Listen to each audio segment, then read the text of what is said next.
তিন দফা দাবি আদায় না হওয়া পর্যন্ত কমপ্লিট শাটডাউন কর্মসূচি ঘোষণা দিয়েছে প্রকৌশল অধিকার আন্দোলনের শিক্ষার্থীরা। এ বিষয়ে বিস্তারিত জানবো আমরা। আমাদের সাথে যুক্ত হচ্ছেন সহকর্মী সবুজ মাহমুদ। সবুজ, জানাবেন যে আজ শিক্ষার্থীদের কোনো আন্দোলন কর্মসূচি আছে কিনা এবং এখনকার কি পরিস্থিতি দেখছেন জানাবেন। সহকর্মী ইমতিয়াজ সোনির যে প্রতিবেদনটি আমরা দেখছিলাম সেই প্রতিবেদনটি আসলে সর্বশেষ খবর। এছাড়া আমি সকাল থেকে বাংলাদেশ প্রকৌশল বিশ্ববিদ্যালয় বা বুয়েটের সামনে আছি। এখানে কিন্তু আজ শুক্রবার কোনো ক্লাস নেই, এছাড়া কোনো শিক্ষার্থীদের আনাগোনা নেই। আজকে গতকালকে তারা যে ঘোষণা করেছিল যে তাদের যে 3 দফা দাবি, সেই 3 দফা দাবি বাস্তবায়ন না হলে তারা পুরো প্রকৌশল বিশ্ববিদ্যালয় সবগুলোকে কমপ্লিট শাটডাউন ঘোষণা করেছে এবং সব ক্লাস বর্জন করেছে।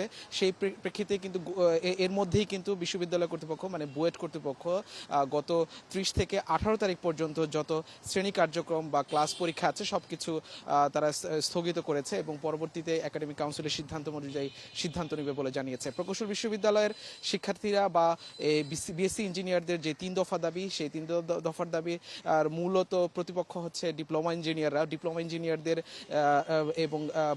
এবং বিএসসি ইঞ্জিনিয়ারদের মধ্যে পেশাগত বিরোধের জেরে এই দাবিগুলো উঠেছে।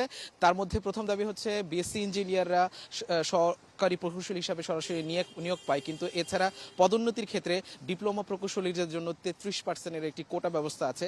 যারা ডিপ্লোমা প্রকৌশলী হিসেবে চাকরি পেয়ে পরবর্তীতে পদোন্নতি পেয়ে সহকারী প্রকৌশলী হিসেবে পদোন্নতি পায়, সেই কোটা ব্যবস্থা যেন বাতিল করা হয়, সেইটাকেই হচ্ছে তারা প্রথম দফা। দ্বিতীয় দফা হচ্ছে যেন ডিপ্লোমা প্রকৌশলীরা যে উপসহকারী প্রকৌশলী পদে সরাসরি আবেদন করতে পারে, কিন্তু বিএসসি ইঞ্জিনিয়াররা সেইখানে আবেদন করতে পারে না, সেটা যেন সেই বৈষম্য যেন না করা হয়, সেটা হচ্ছে তাদের দ্বিতীয় দাবি। এবং তৃতীয় দাবি হচ্ছে বিএসসি ইঞ্জিনিয়ার ছাড়া কেউ প্রকৌশল নামের আগে বা পরে ব্যবহার করতে পারবে না, এমনটাই হচ্ছে তাদের দাবি।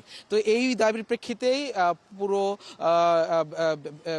আন্দোলনটা চলছে। তো এখন বিশ্ববিদ্যালয়গুলো বিভাগীয় পর্যায়ের যতগুলো ইঞ্জিনিয়ারিং ইউনিভার্সিটি আছে সেগুলো বন্ধ আছে, শাটডাউন আছে। তারা আগামী সপ্তাহে একটি সমাবেশ করবে এবং পরবর্তীতে ঢাকায় মহাসমাবেশ করবে বলে জানা গেছে।